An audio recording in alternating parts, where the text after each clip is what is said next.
Olá, seja muito bem-vindo, seja muito bem-vinda a mais uma pré-aula sobre a produção da Igreja Assembleia de Deus aqui em Blumenau.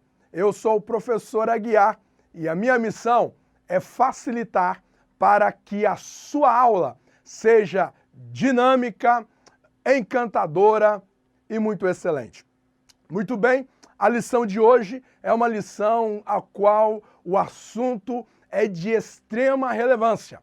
E você, docente, é aquele que precisa ter todo o conteúdo desta lição de cabeça, de memória, dominar o assunto.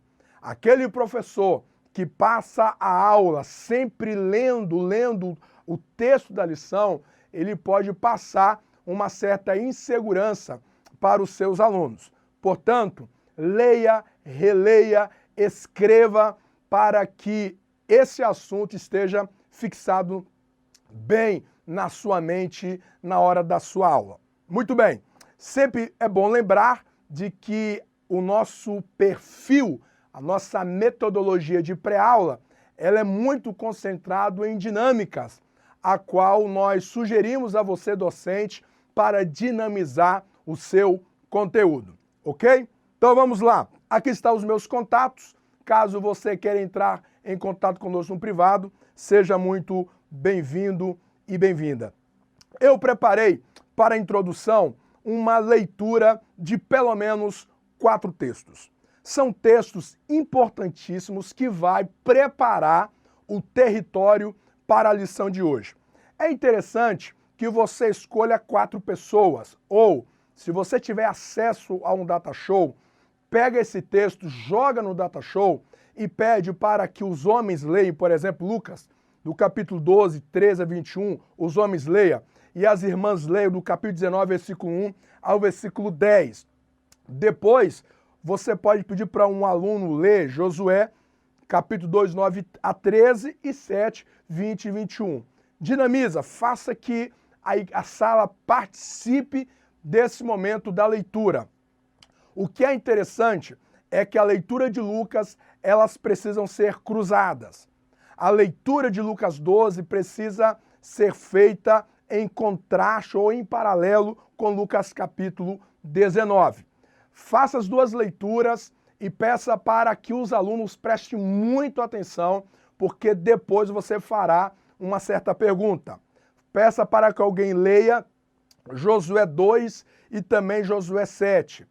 Pede para os alunos estar bastante atentos para a seguinte pergunta: o que pode acontecer quando a mordomia espiritual é negligenciada? Por que a leitura daqueles textos são importantes e estratégicos? Porque a leitura, por exemplo, de Lucas 12, vai falar daquele rico que vai olhar para si e vai então derrubar os seus celeiros e vai fazer a maior semeadura da sua vida, vai fazer a maior colheita e vai conversar com a sua alma. Vai dizer: alma, come e bebe, porque muito tens para comer e beber. Mas o texto diz que naquela noite Deus veio pedir a alma dele e Deus chamou ele de louco. Mas em contrapartida você tem uma pessoa também muito rica, a saber, Zaqueu. Zaqueu era um homem rico e ele então, ao encontrar com Jesus, ele abriu mão de toda a riqueza. No texto de Josué, você tem o contraste, por exemplo, de Acã e com Raabe. Raabe é alguém que não quer mais saber de Jericó. Raabe é alguém que está desencantada com Jericó.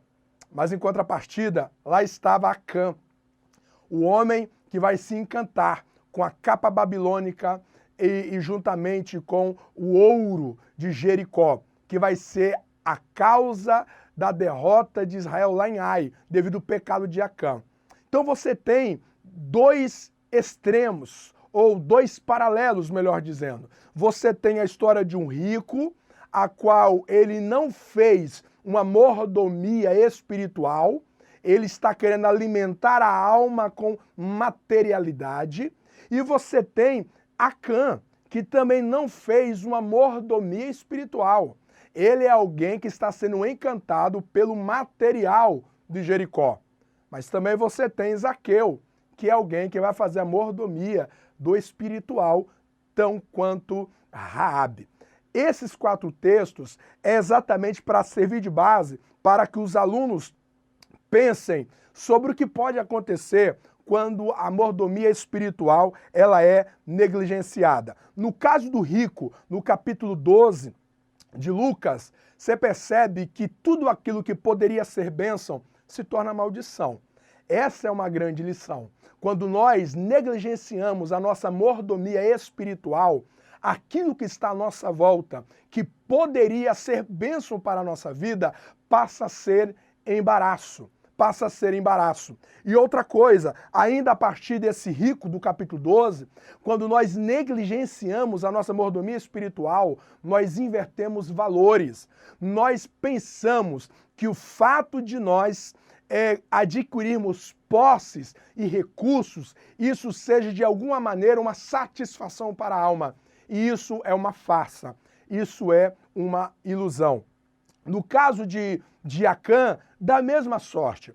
Quando Acã, ele negligencia a mordomia da sua espiritualidade, ele passa a ter os olhos brilhando por aquilo que é anátema, por aquilo que é maldição. E o que é de muito curioso é que Acã estava no limiar da conquista. Israel estava no último passo para ser dado para conquistar a promessa. Acã é alguém que peregrinou no deserto.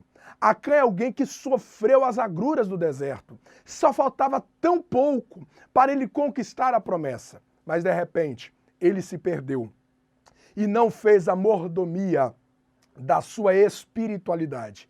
E então, ele passa a ter paixão por aquilo que é anátema, por aquilo que é maldito. Essas respostas que você pode anotar e dar são respostas que vai preparar o território para a lição de hoje. Você pode fazer essa pergunta e fazer com que a classe participe. Ouça as respostas. E então, após você ouvir as respostas dos seus alunos e valorizar elas, então você traz a conclusão, o fechamento sobre o perigo de nós negligenciarmos a mordomia da nossa espiritualidade. E então você chama os seus alunos para a seguinte conclusão. É sobre isso que nós vamos trabalhar hoje.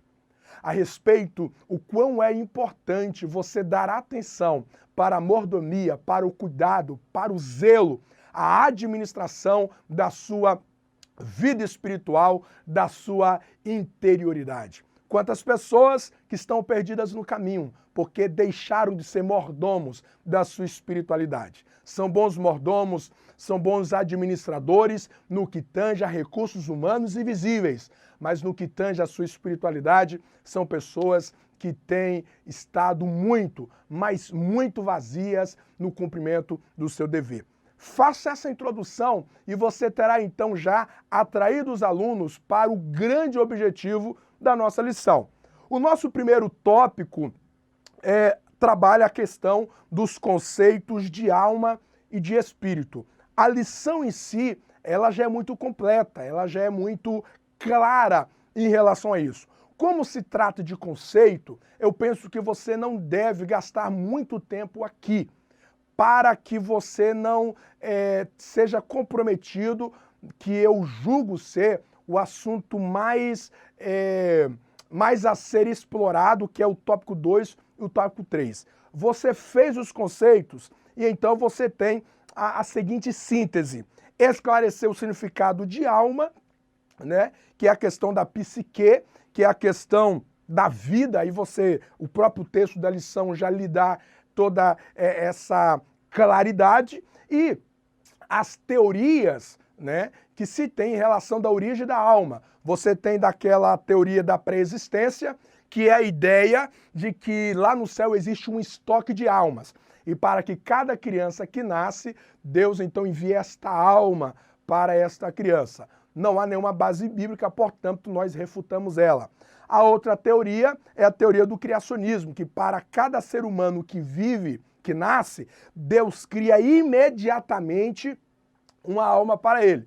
O problema é de que se a alma é criada imediatamente vinda de Deus, ela não pode ser criada inclinada à natureza pecaminosa. Então essa teoria também ela não é bíblica e deve ser refutada. A terceira teoria que é mais plausível é a teoria participativa, que é quando Deus delega ao homem, né, essa bênção de ser um gerador de vida, né? Deus compartilha com o homem essa graça para que ele venha gerar vida. Então, na verdade, à medida em que o ser humano gera o outro ser humano, essa alma ela nasce juntamente com com a vida no seu todo.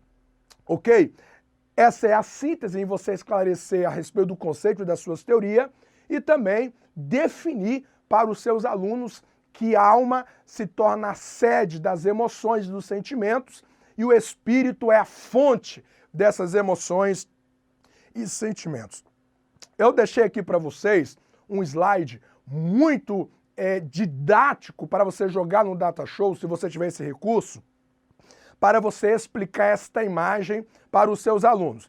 Você tem aí no círculo maior, que é de lilás, o que corresponde ao corpo, né? Isso aqui é o ser humano antes da queda. Então, você tem o corpo, que é a parte externa, visível, palpável, onde que está as 5 faculdades da existência humana. Na parte verde, você tem a alma, que é essa parte imaterial, que é a sede das emoções e dos sentimentos na alma humana. E no núcleo mais central do ser humano se tem então o espírito, que é essa parte a qual defendemos que seja a base de comunhão que o homem tem para com Deus. Então essa é a ideia bem didática para você jogar lá no telão ou explicar isso, desenhar isso, para que os seus alunos tenham essa nitidez de maneira bem simples. Ok? Então eu penso que no primeiro tópico isso seja algo muito rápido, objetivo e claro, ok? No segundo tópico você tem então um desenvolvimento que deve ser explorado, que é a mordomia da alma do homem interior. O que eu sugiro a você, professor? Cuidado com as discussões a respeito da tricotomia ou da dicotomia. É possível que alguém pergunte, né, se qual que é certo, a dicotomia, que é a interpretação que o homem ele é dividido em 2 partes apenas, a parte material e a parte imaterial, ou se o homem ele é tricotômico, tricotomia, 3 partes, espírito, alma e corpo. Se algum aluno perguntar isso para você, professor, você precisa ser muito sábio para dizer o seguinte: explica o que é a dicotomia, né, que é essa leitura, essa vertente teológica que interpreta o homem apenas nessas 2 divisões, aonde que alma e espírito são dimensões intercambiáveis, portanto são sinônimos no texto sagrado. Explica apenas isso, mas não queira defender, mostrar nenhuma fragilidade, não entra nesse assunto, apenas diga que isso é o que alguns interpretam a dicotomia. No entanto, a lição defende a tricotomia e é a visão tricotômica que nós devemos debruçar na aula. Então não entra neste jogo para discutir, porque isso é uma discussão histórica e as 2 vertentes sempre têm lá as suas razões e não é numa aula que você vai querer resolver tudo isso, ok? Eu preparei um segundo slide que é uma réplica daquele outro, portanto, com a alteração pós-queda. Então, como que ficou a estrutura plena do ser humano após a queda? Naquela parte ali, laranja ali, eu acho que é laranja, o corpo, você tem lá que após o pecado, esse corpo, ele sofre uma alteração. Ele sofre uma alteração radical, radical. Esse corpo agora, ele é mortal. Esse corpo agora, ele tem diversas doenças e assim por diante. O mal passa a habitar dentro do ser humano. E a alma? Bom, a alma, que é a sede das emoções e dos sentimentos, agora se torna um instrumento de rebelião contra Deus. Olha, a vontade que está na alma, a alma é a sede da vontade, do sentimento, das emoções, todos esses mecanismos da alma, agora vai ter uma inclinação para o pecado. Agora esta alma vai querer se satisfazer de uma maneira equivocada. Antes queda, essa alma se satisfazia com a presença do seu Criador. Pós-queda, essa alma vai acionar vícios para tentar satisfazer a si mesmo. E o espírito agora está morto. O espírito agora, ele está, aquele ponto de contato que Deus tem com o ser humano na sua imaterialidade, na sua espiritualidade, está morto. Essa é a condição que o ser humano se encontra pós-queda. Por essa razão que nós precisamos então fazer a mordomia da alma. Mesmo sendo cristãos, mesmo sendo salvos, muito embora temos recebido a nova natureza em Cristo, mas a velha natureza, ela continua dentro de nós, que é o grande conflito de Gálatas no capítulo 5 e de Romanos capítulo 7.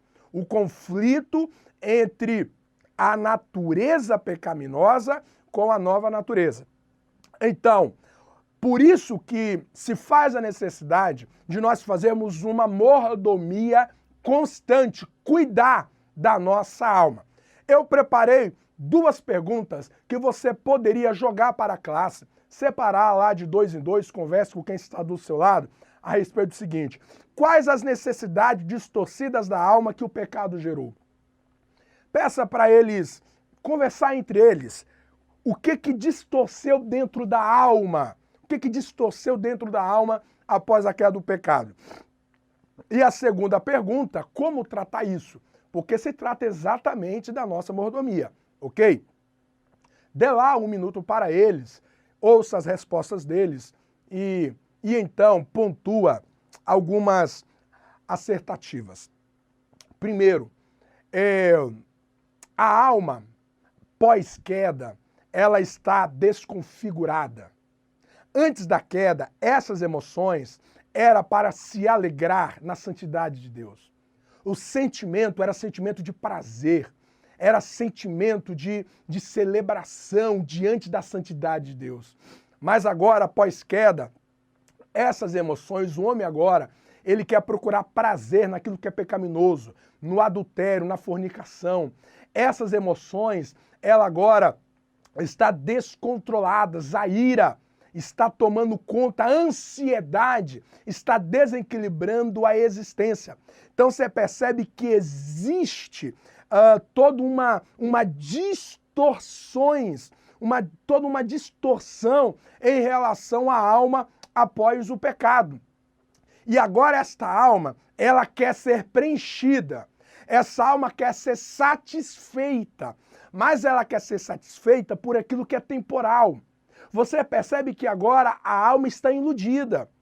Ela vai dizer para o homem de que ele precisa de dinheiro, ele precisa de posses, ele precisa de fama para ele se sentir completo. Mas depois que ele tem tudo isso, ele ainda continua vazio. Então você percebe que as necessidades da alma pós-queda, ela está o quê? Distorcida. Porque ela está clamando ilusoriamente por coisas, por recursos, por temporalidade, para que ela seja preenchida. Ela vai tentar induzir o ser humano dizendo: você precisa de fama, você precisa de poder, você precisa de diversão, porque quando você fazer tudo você está completo. Mas não é isso que acontece quando o homem vai praticando tudo isso. Como tratar isso? Bom, o tratamento dessa mordomia é o evangelho, é o arrependimento. É o arrependimento. Por isso que a resposta que eu sugiro, que você pode ampliar ela, é que a mordomia da alma compreende em santificar necessidades e pensamentos a partir da graça purificadora da palavra de Deus. João 17:17, Jesus diz assim, santifica-os na tua verdade. A tua palavra é a verdade.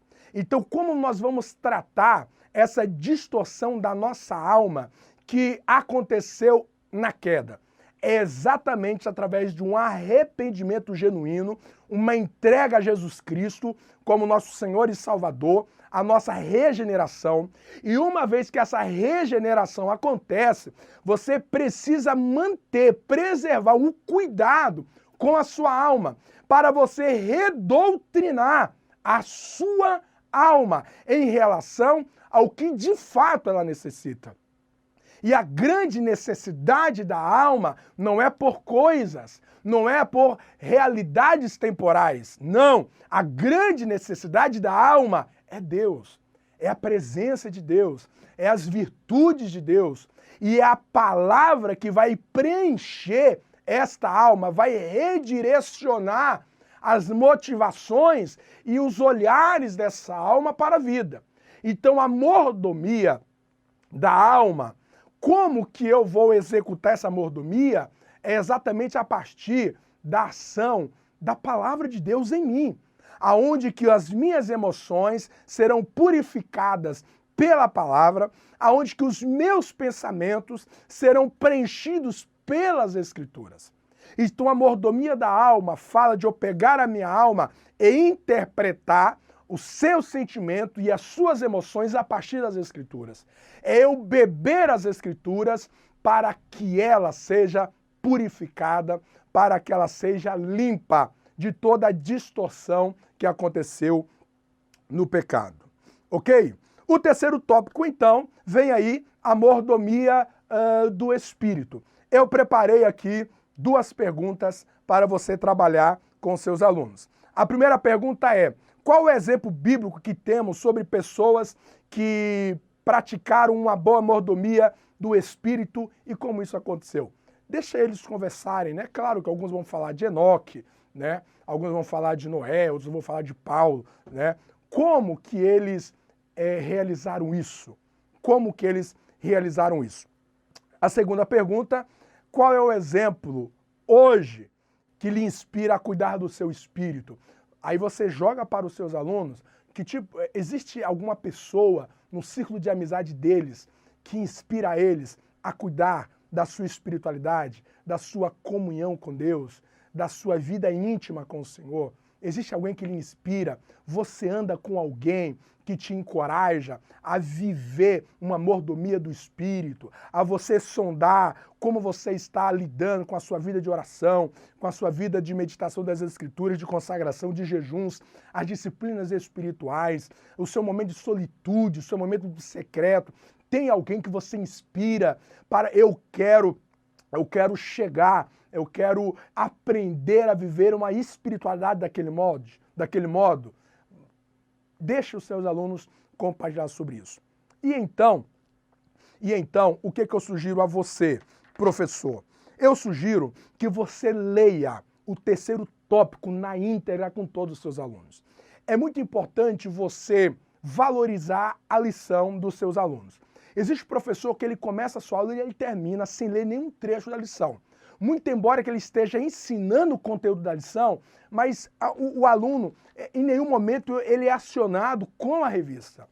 E o terceiro tópico é um terceiro tópico muito claro, muito objetivo e não é tão longo. Então eu sugiro que você leia o terceiro tópico para com seus alunos na íntegra e por si só, você pode então perguntar aos seus alunos o que é a mordomia do Espírito. E a lição vai tratar muito bem, que é um andar no Espírito, é um frutificar no Espírito, é você viver uma vida no domínio do Espírito Santo, aonde que diante da tentação, quem está regendo a sua vida não é a alma pecaminosa, não é o corpo inclinado à natureza pecaminosa, mas é o Espírito que está sujeito a Deus e então ele liderará, ele coordenará a alma e o corpo para estar diante de Deus de maneira irrepreensível. Ok, meu amigo, professor, professora, eu então termino com uma indicação a você como terminar a sua aula, ok? E aqui eu penso que é um tempo importante para você aplicar nos pormenores a sua aula.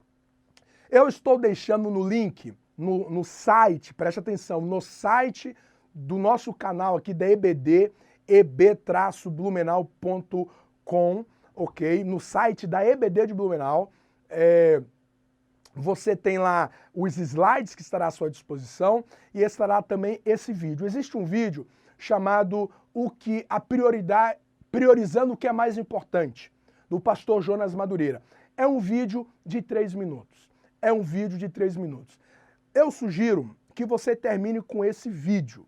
Mas também está lá um poema, tá? Um poema chamado Valorizando as Prioridades Espirituais, que também pode você terminar com aquilo. Se você quiser imprimir, entregar aos seus alunos, ou imprimir e ler para os seus alunos, ambos os materiais, tanto esse poema quanto esse vídeo, deixará a sua aula terminar de uma maneira muito dinâmica e reflexiva.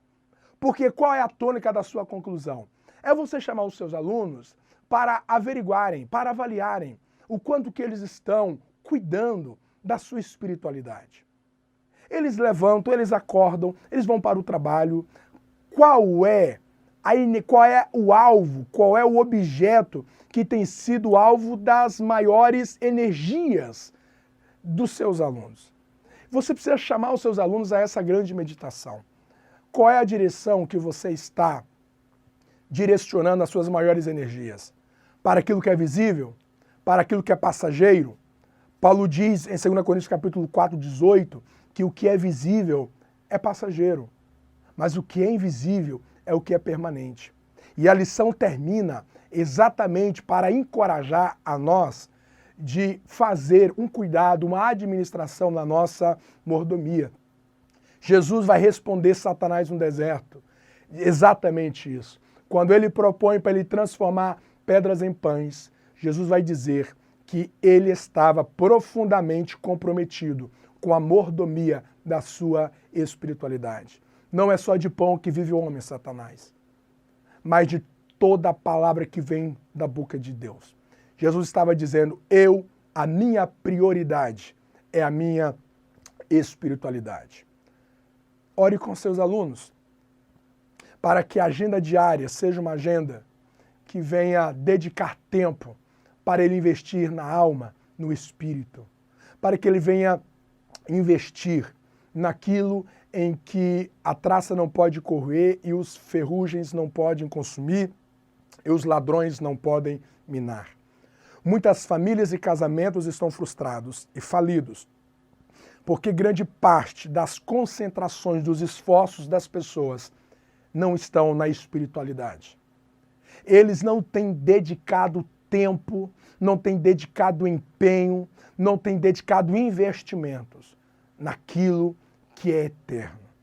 O grande chamado e convite da nossa lição é de que nós precisamos priorizar as realidades espirituais do nosso interior, porque é dali que procede todas as saídas da vida.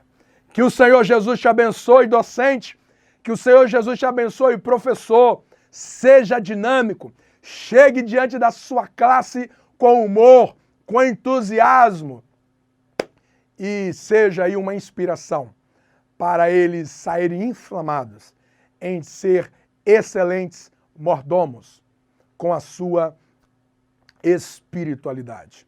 Termine, coloca lá uma pergunta na sala, no quadro, aonde que você está concentrando as suas maiores preocupações, com aquilo que é visível ou com aquilo que é invisível. Deus espera que você seja um bom mordomo das realidades espirituais, porque no dia da prestação de contas, você terá de prestar contas da sua mordomia da alma e do seu espírito. Que o Senhor Jesus te abençoe. Obrigado pela sua atenção. Você que ainda não se inscreveu, se inscreva ao nosso canal, acione as nossas notificações. Boa aula! Que Deus te abençoe!